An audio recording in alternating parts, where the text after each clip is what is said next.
Close has pushed some big updates this summer. If you run sales on Close, this changes how you automate, track outcomes, trigger workflows, especially off of calls. So, today I'm going to show you what has shipped, what matters, and ultimately how to use it. What's up, guys? I'm Jordan, and I build scalable sales systems full time, 200 plus builds, multiple 8-figure organizations, and we're Close.com's #1 partner. Now, I'll give you the short list that actually moves revenue in your organization. We're going to cover June, July, and August. So there's AI enrichment, pipeline guidance, call and meeting outcomes, Calendly upgrades, updating lead workflow steps, the new call event triggers. I mean, there is a list of things, plus the smaller fixes that clean up the day-to-day rep work. And by the end, you'll know exactly what to turn on and why. All right, so we are going to break down all of the Close CRM updates for August 2025, and I'm going to show you inside of our own Close account how to actually use each of these, which ones you should be using, maybe which ones you don't want to be using. And we're just going to go step by step through each of these. So triggering workflows on call events. Now we're going to open up Close and we're going to go to workflows. Now triggering on events is pretty crazy because this never existed, and they've really made some big differences here. So you can see here we now have a call event trigger. Now do note the only one we used to have was trigger manually. Essentially now we have all of these. They just added this one, so you can see the trend that Close is adding a lot of trigger events and updating their workflow events in many different ways. So we have call event, and we can actually trigger off of any of these things happening. Now, what would the use case of this be? Well, maybe if outcome is any of answered, for example, or voicemail, you can choose what to do in that situation. So you can add that there. And then once you do, you can send an email, you can send let's schedule a call, you can send an SMS, etc. You could update the lead for whatever reason you may want to do that. You can update the lead right here. So all kinds of cool stuff that you can actually do based on the call event trigger. Okay. Now I also wanted to show you, I got to drag this little box out of the way. So you can change the trigger by clicking right here, and it'll actually go back here. But you can trigger based off of that, which is pretty awesome and brand new. That's as of August 2025, which this video should be coming out a few days after that actual update. So a couple use cases that we have here. You can auto email SMS after specific outcomes, auto assign leads to the caller, auto create follow-up tasks, or update fields using AI Enrich based on the call context. Now, how would we do that? Well, same exact thing. So let's just say the outcome that I used right here was, and you can actually manage outcomes. That's another update I'll share in just a moment. But you can change this. So like if they get a voicemail, for example, you can create a secondary task. Let me delete this one right here. You can create a task. Optionally, you can actually do an AI enrich step. So maybe if you get voicemail, you want to enrich that property for whatever reason, right? You could. So company size, you can do company size right here, and then just click AI enrich, and you can actually enrich that lead based on you hitting a voicemail. Okay, so pretty cool. Now workflow action, you have an update lead status. So this also did not exist. So the one we were just in. So again, a lot of workflows, 2 updates, but we actually have update lead. This is brand new. You can pretty much update anything in here. Now, I think the coolest part is they added update lead and the enrich option pretty much at the same time. So not only can you update a lead, but you can also enrich a lead at any given time. Now, API, the meeting API now includes transcript fields. So this is super useful for pulling the actual transcript out for things like workflows, QA, coaching. Now, we use this a lot in N8N, and I'll just show you our example right here. But we pull the transcript directly into N8N via a webhook.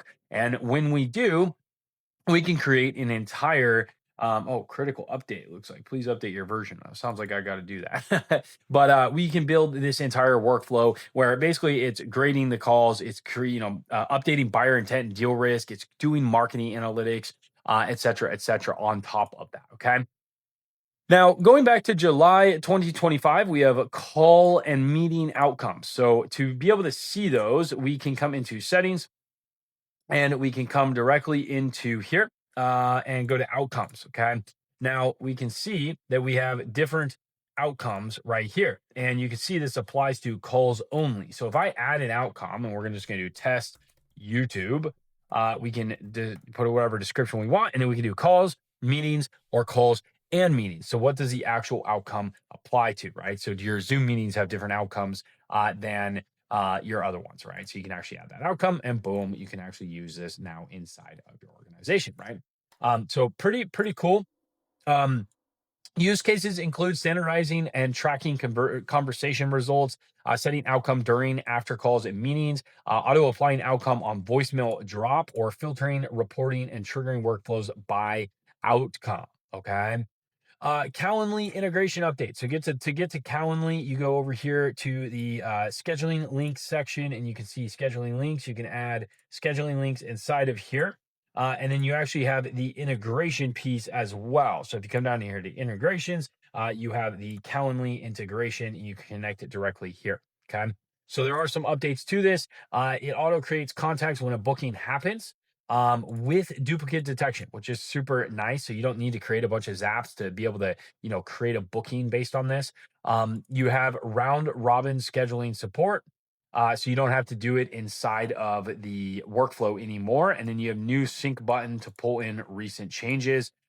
We don't use Calendly personally at RevPilot. Typically we do OneHub or iClosed, or I mean, numerous different things. But if you do, that could be super helpful. So now, monthly improvements, we have the note taker. If you haven't tested out the note taker, you can click right here under communication, click on note taker, and then you can sync your calendar, sync your Zoom account, and you can add the note taker to your meetings. So this is very similar to like Fathom, but it's internally for actually close.com users.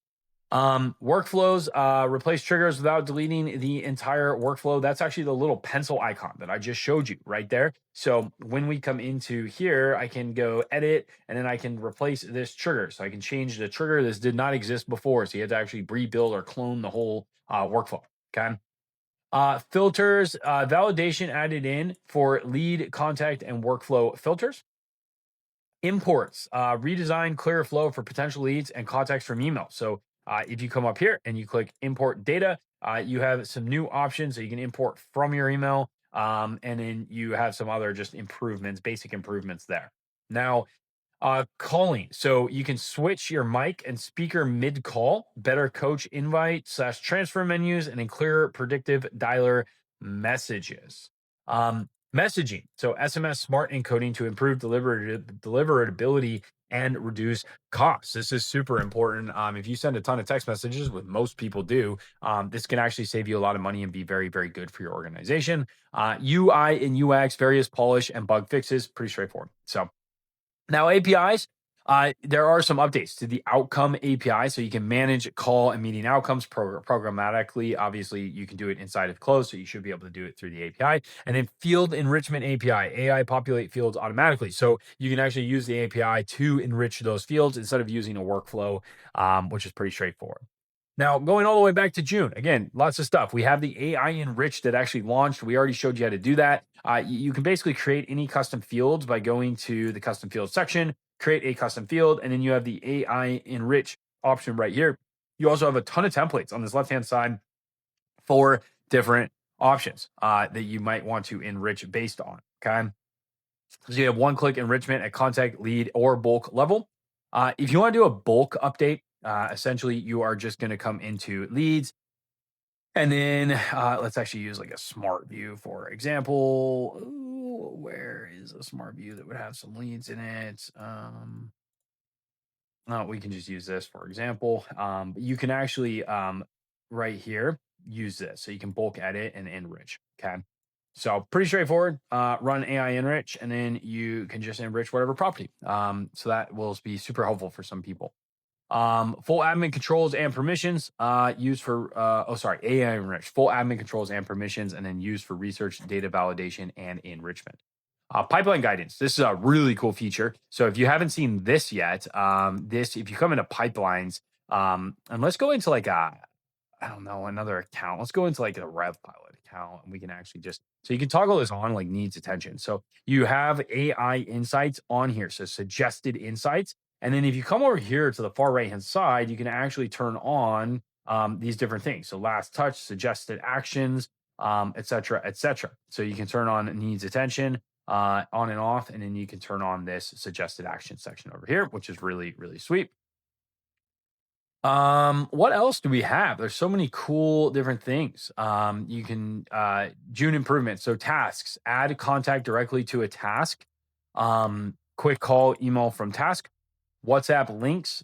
This we discovered actually in or talked about in another video, like literally 2 minutes before this. So we always used to have integration links here, but you actually have now just internally, like the WhatsApp link is just automatically there. So AI enriched controls, note taker, we talked about workflows, email, some small updates here. So the note taker, smarter recording start, displays all participants in the recording, workflows, show filter by owner, prompts reassignment if a user is removed, and then email, contact card preview when hovering over email address, Gmail signature sync, open tracking now available with the Essentials plan, and improved table rendering on mobile.